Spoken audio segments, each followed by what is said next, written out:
Selamat pagi teman-teman semuanya, saya Winda Nasari Siombing dari Fakultas Psikologi Universitas Islam Riau 2019 ingin membagikan video pembelajaran.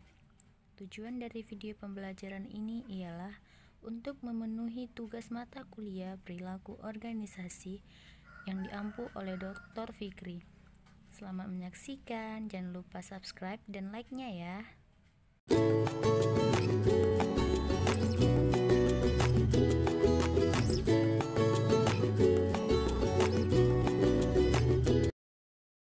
Motivasi berasal dari bahasa Latin yaitu motive yang berarti menggerakkan atau dorongan.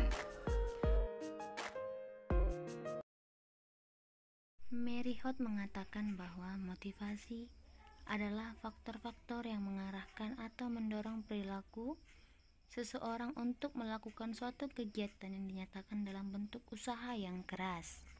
Robert L. Mathis mengatakan bahwa motivasi kerja sebagai hasrat dalam diri seseorang yang menyebabkan orang tersebut melakukan tindakan bekerja dalam melakukan sesuatu.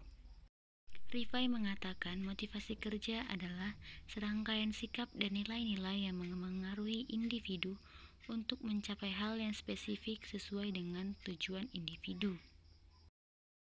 Tujuan motivasi kerja.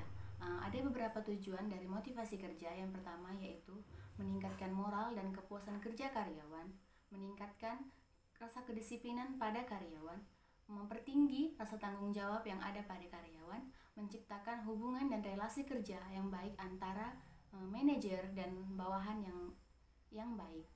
Terus meningkatkan rasa stabilitas yang tinggi pada karyawan.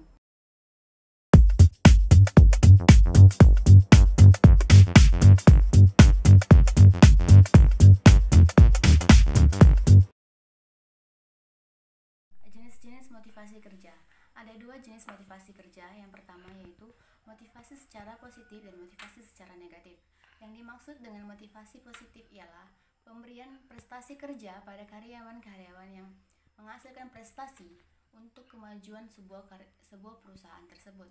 Pemberian berupa dari tambahan uang gaji dan lain-lain sehingga membuat karyawan tersebut merasa puas atas apa yang dia kerjakan selama ini, sehingga membuat karyawan tersebut tidak pernah berpikir untuk meninggalkan atau resign dari perusahaan tersebut. Dan yang kedua itu ada motivasi negatif, yaitu motivasi yang berupa pemberian hukuman kepada karyawan yang tidak bisa mencapai target dari perusahaan tersebut, sehingga tiap-tiap karyawan akan berusaha untuk memaksimalkan secara mungkin kemampuan mereka untuk mencapai misi yang telah ditetapkan sebuah perusahaan agar mereka tidak mendapatkan hukuman. Motivasi positif dan motivasi negatif ini haruslah diseimbangi agar keduanya dapat berjalan dengan lancar untuk meningkatkan motivasi pada karyawan. Teori motivasi ada dua, yaitu teori motivasi isi dan teori motivasi proses.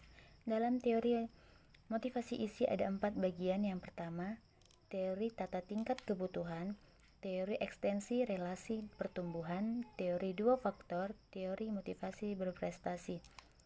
Dan dalam teori motivasi proses ada 4 bagian juga, yaitu yang pertama, reinforcement theory, goal setting theory, ekspektasi, equity theory, dan saya akan menjelaskan bagian motivasi isi yang tentang tata tingkat kebutuhan.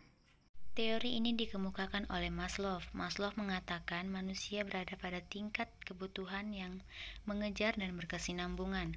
Ada 5 tingkat kebutuhan yang dikemukakan oleh Maslow. Yang pertama itu kebutuhan fisiologis yang menjadi paling dasar. Kebutuhan ini meliputi makan, minum, udara, perlindungan fisik, kebutuhan seksual. Yang kedua, kebutuhan rasa aman, seperti jauh dari bahaya, jauh dari ancaman, pertentangan hidup, dan lain-lain.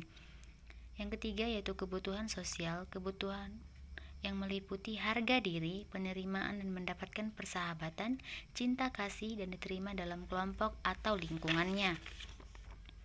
Yang keempat yaitu kebutuhan harga diri, yaitu kebutuhan untuk dihormati orang lain, memiliki otonomi dan status. Yang terakhir, tingkat kebutuhan paling tinggi yaitu aktualisasi diri, meliputi kemampuan untuk menggunakan kemampuan yang paling baik mengeluarkan potensi, kebutuhan untuk berpendapat dan mengemukakan ide-ide, dan memberikan penilaian terhadap sesuatu hal.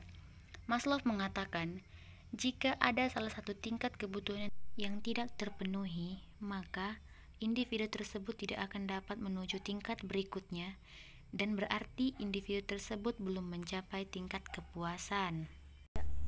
Metode motivasi kerja ada dua, yaitu yang pertama motivasi secara langsung dan secara tidak langsung, atau direct motivation maupun indirect motivation.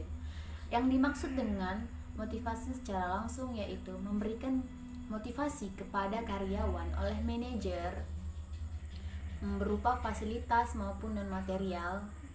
Nah, seperti pujian, misalnya kan, seperti ini nih, pekerjaan kamu bagus ya, semangat ya bekerjanya.